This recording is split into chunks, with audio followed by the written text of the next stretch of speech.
All right, folks. Well, welcome back to part 2 on our Dakota Digital HDX instrument cluster installation. So we started off with, after reading the directions and everything yesterday, going through everything, started off just taking our sweet time on this, because when it comes to wiring, you want to really be methodical. And it also allowed me to go back and see where mistakes I made back 16 years ago when I was trying to get this car put back together. Man, a lot of things that I can go back and redo now, because I went into some of the crappy, I'll show you the conduit we had and whatnot. But anyway, started off, I said, you know what? We pulled the temp sensor wire back and pulled the oil pressure wire off. That was pretty easy. But here we go, big block Mopar in a B body. So you guys know the oil pressure sensor is in the back. It's a pain in the rear.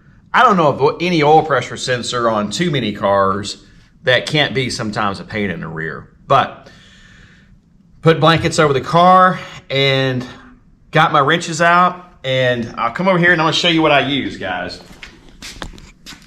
So this is the original oil pressure sensor, the big bell style sensor. The Dakota Digital is much smaller and easier to get a wrench on this part. But I had to use, as I was draped over the car and Trish is holding wires back out of my way, I had to use this wrench. Well, it was a 9/16 wrench, but it was a snap-on. I've got a snap-on with the, I forget, 90 degree, 45 degree, whatever. A straight wrench and a shorty wrench. And as you guys know, getting these things, there's no room back there. Your wrench hits the firewall, it hits the back of the block. It's like one little turn at a time. So you can finally get your hand back there and unscrew this thing. Now, going back with this thing, with the new sensor, the new Dakota Digital sensor was much more friendly. I was able to use my crow's feet.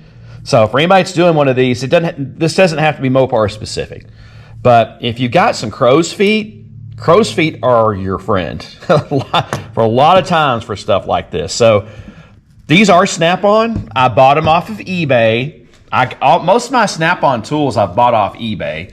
Some of these I bought from the dealer, like my short ratchet, my little shorties, some of my longs. I bought those off of the snap-on truck. But otherwise, most of the stuff I get off eBay, I find it used, and you can always, as you know, with snap-on, you can always, if you find a truck, if you need to get one replaced, you can get it replaced. But we got our oil pressure sensor removed.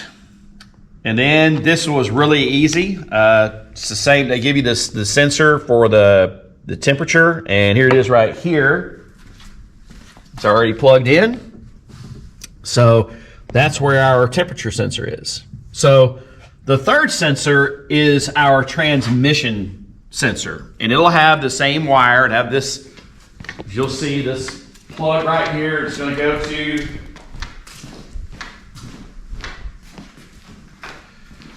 this right here in our pulse generator, as I showed you yesterday in part 1. This just plugs into the transmission. Now, this doesn't have to be, I have a TKX, but this can go into your 727, Turbo 400, C6. It's just a pulse generator. So we got that part done. That was probably, believe it or not, that was actually the hardest part. And let me also add, Dakota Digital gives you some really nice adapters. I mean, these are really nice.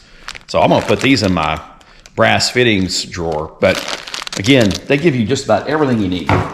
So we thought that was gonna be, hard, pain in the butt, but then we went ahead and we had to decide to go ahead and start removing our cluster. Now, this is a 69 B body Charger, but Super B, Roadrunner.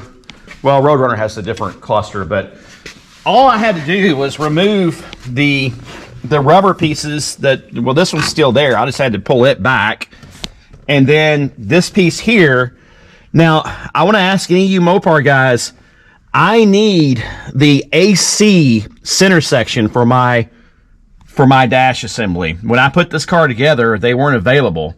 If anybody out there has one for sale, a nice one, I'm very interested. Very, very interested, because we're going to be putting AC in this car soon. So I need my center vents. It doesn't have to be a Charger. I think it can be a Super B, it can be a Coronet, whatever. Then we lowered our column. I didn't remove it. I just loosened the nuts down here that hold it up. I just let it down. And then there's the screws in front, and I'll show you here in a moment with the old cluster and the new cluster. We just gently started removing all of our switches. So you had wiper switch, you have the headlight switch hoses, and I marked those. They're right here. And you've got 3 of them that will go into that piece. And I'll show you in a moment. But it was pretty straightforward on getting all that done. Just really after we took those screws loose, you got those screws that go in here. I think it was 5 screws. Hold it in. 6. She came on out. The biggest thing was, again, getting the wires disconnected from the switches. So now that we've got the cluster out, now what we've got to do is take our time and go back and read the instructions again. We're going to have our instruction booklets out, just going over, see if we missed anything. So this is my original restored instrument cluster, and it is going to be for sale. So there's the tack I was telling you about. Now here's all the switches, the lights, headlight switch. This is the headlight vacuum door switch, flasher switch, and then the wiper switch and the washer. So turn it around, and I'll be removing my original switches here. They all work, and the bulbs all work, by the way. So we'll be removing all of that. Let me see, this one, and this one. And those will be going into our new cluster. And then, of course, the faceplate.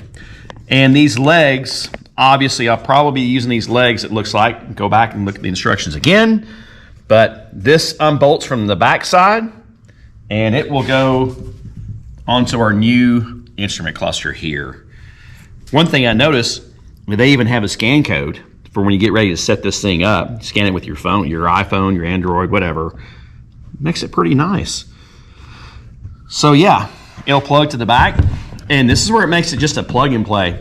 I mean, really, for the blinkers, for speedometer, oil pressure, all that, it's just going to be so nice. So yeah, that's where we're at now. We're going to be, again, going over everything in the instrument cluster instructions from Dakota Digital. And it's also a great time, like I said, to go back and tidy up wires and fix things that were never done right in the first place. The crappy conduit I used back in the day, you know, I thought it was just like the stupid braided hoses that are on there that are hideous, that they are going away.